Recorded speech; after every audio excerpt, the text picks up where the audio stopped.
প্রথমেই বলি আন্দামান ভ্রমণের ডে ওয়ানের পার্ট টু ভ্লগটা দিতে আমার একটু দেরি হয়ে গেল।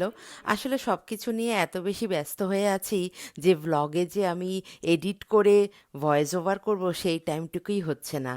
আসলে ভ্লগটা দেখলে আমিও কিন্তু সেই সময়ে ফিরে যাই, তাই ভ্লগ তৈরি করতে আমার খুবই ভালো লাগে। এইখানে বাকি অংশটুকুতে থাকবে সেলুলার জেলের কথা। সেলুলার জেলে আমরা ঘুরে ঘুরে দেখছিলাম কিভাবে কয়েদিদের অত্যাচার করা হতো, কিভাবে সমস্ত বিপ্লবীদের নাম বাঙালি, পাঞ্জাবি, মারাঠি সব দেশেরই বিপ্লবীদের নাম এখানে দেওয়া রয়েছে, যারা শহীদ হয়েছিলেন দেশের জন্য। একটা উইং থেকে কিভাবে আরেকটা উইংয়ে যাওয়া যায়, সেন্ট্রালের জায়গাটা, একটা সেন্ট্রালকে কেন্দ্র করে 7খানা উইং তৈরি হয়েছিল, তো সেই 3টে এখন রয়েছে উইং। বাকি 4টে উইং যখন সুনামি হয়েছিল সেই এখানে ভূমিকম্পে মোট ভেঙে পড়ে যায়। 7টা উইং ছিল, কিন্তু এখন ভূমিকম্পের জন্য মাত্র 3টে উইং আর আছে। ওইটা একটা, এইটা একটা, আর এইটা একটা। ওইদিকেও আরও উইং ছিল, কিন্তু সব নষ্ট হয়ে গেছে, ভূমিকম্পে সব পড়ে গেছে। আর চারদিকে সমুদ্রে ঘেরা। তার জন্য বলতো না যে এখানে জেলে কেউ আসলে আর পালাতে পারতো না, কারণ চতুর্দিকে কালা পানি। কি অসম্ভব সুন্দর কিন্তু ভয়ঙ্কর ব্যাপার। পুরো পোর্ট ব্লেয়ার এখান থেকে দেখা যাচ্ছে। ও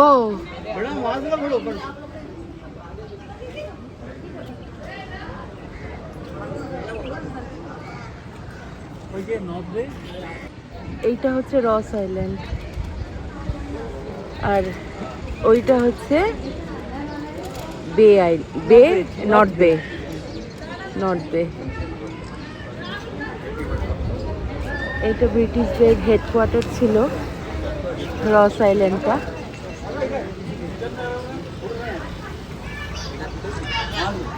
ছাদ থেকে পুরো ভালো করে সব দেখা যাচ্ছে। একদম টপে এসছি আর পুরো ভালো করে দেখা যাচ্ছে। 3টে উইং, ওইখানে লাইট অ্যান্ড সাউন্ড শো হবে ওইখানটায়। আর এখানে তো চারদিকে সমুদ্র।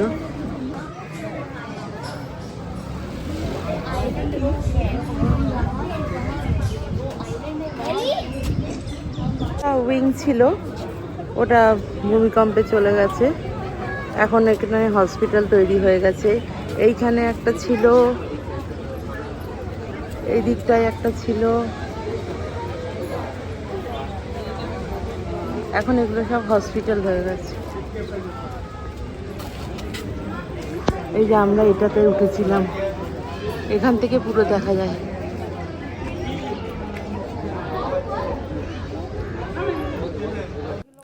একদম টপ থেকে নিচে নামার যে সিঁড়িটা সেটা ছিল অত্যন্ত সরু, খুব সাবধানে নামতে হচ্ছিল। মানে একজন উঠলে আরেকজন কিন্তু নামতে পারে না, এতটাই সরু। একবার পড়লে আর দেখতে হবে না, তাই খুব ভয়ে ভয়ে নামছিলাম। অনেকেই বলছিল, জানি না সত্যি না মিথ্যে, আসলে যাতে কয়েদিরা পালাতে না পারে তাই সিঁড়িগুলো এত সরু সরু করে করা হয়েছিল। তারপর আমরা গেছিলাম, ওখানে একটা মিউজিয়াম ছিল, ওল্ডেন ডেজে আন্দামান অ্যাকচুয়ালি কেমন ছিল সেটা নিয়ে একটা মিউজিয়াম তৈরি করা আছে। রস আইল্যান্ড যেরকম ছবি এখানে আছে, পরে যখন রস আইল্যান্ড গেলাম তখন দেখলাম কোনো মিলই নেই। সেই রকমভাবেই সমস্ত ছবিগুলো এখানে করা আছে, আন্দামান ইন ওল্ডেন ডেজ।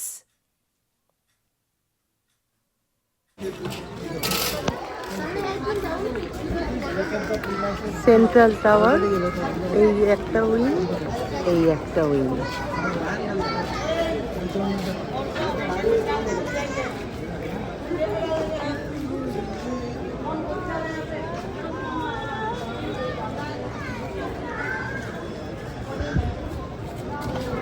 তিনটে উইং এখন অবশিষ্ট আছে, এর মধ্যে একটা উইংয়ে এখনও কিন্তু কয়েদিরা আছে। মানে এখন যারা শাস্তি পেয়ে জেলে ঢুকছে তাদের এখানেই রাখা হয়।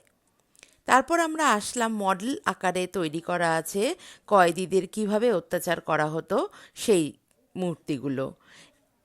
নারকেল ভেঙে সেই তেল তৈরি করতে অ্যাকচুয়ালি বলদ বা গরুকে জুতে দেওয়া হতো, কিন্তু সেখানে মানুষকে জুতে দেওয়া হতো গরুর মতো বা বলদের মতো, তাদের ঘানি টানতে হতো। আর এই রকমভাবে চলতো বেতের বাড়ি। এই সব দেখে মনে হলো সত্যি আমরা অনেক লাকি যে আমরা স্বাধীন ভারতে জন্মেছি। কয়েদিদের অত্যাচার করার সময় আবার ড্রেসও পরানো হতো, এরকম বস্তার মতো ড্রেস, যাতে খুব সহজে স্কিনের মধ্যে সেই আঘাতটা যেতে পারে। এরকম বেরি পরিয়ে রাখা হতো। কি অত্যাচার! মানে এইগুলো না দেখলে ফিল করা যাবে না কত কষ্ট তারা করেছে। তারাও চাইলে কিন্তু আমাদের মতোই আরামে জীবন কাটাতে পারত, কিন্তু তারা দেশকে স্বাধীন করবে আমাদের মতো মানুষ যারা পরবর্তীকালে পৃথিবীতে আমরা এসছিলাম স্বাধীন ভারতে জন্মাতে পারি, তার জন্যই তাদের এই পরিশ্রম, এই কষ্ট।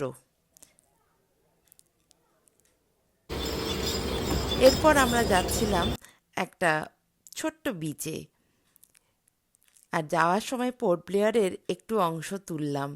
তখন আমার কাছে পোর্ট ব্লেয়ার একদম নতুন, কারণ ফার্স্ট ডে।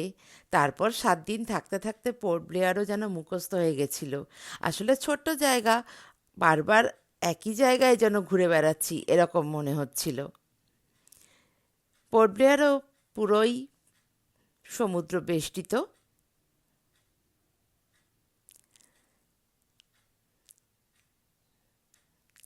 এই বিচে কিছুক্ষণ সময় কাটানোর পর বলা হয়েছিল আমাদের নিয়ে আসা হবে লাইট অ্যান্ড সাউন্ড শোতে।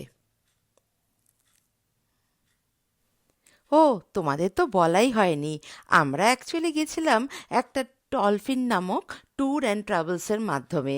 তারা আমাদের এই ট্রিপটাকে একদম কাস্টমাইজ করে দিয়েছিল, আর আমাদের সাথে ছিল আরও 2-3টে ফ্যামিলি। তাদের আমি পরবর্তীকালে পরের ভ্লগে দেখাবো। তার সাথে ছিল ছোট্ট একটি বাচ্চা। কি মজা লেগেছে ওর সাথে খেলতে, তাকেও আমি পরে ভ্লগে তোমাদের সাথে আলাপ করি। এখন আমরা এসে গেছি কার্বিনস কো বিচে।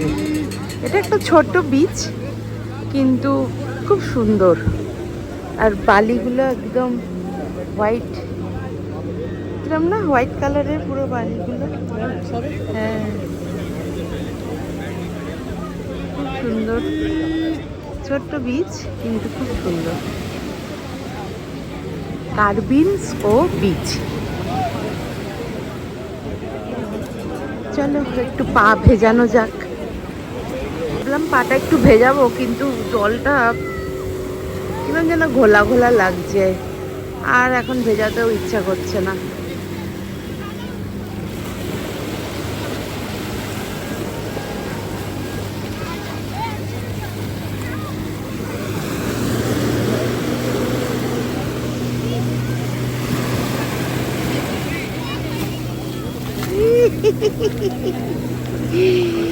ভেজাবো না ভাবলাম, সেই ভিজে গেল।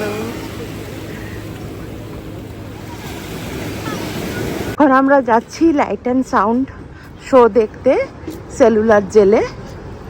আর দেখো কত লাইন পড়ে গেছে বাবারে, আর কি সুন্দর লাগছে লাইটগুলো জ্বালাতে, ভীষণ সুন্দর লাগছে।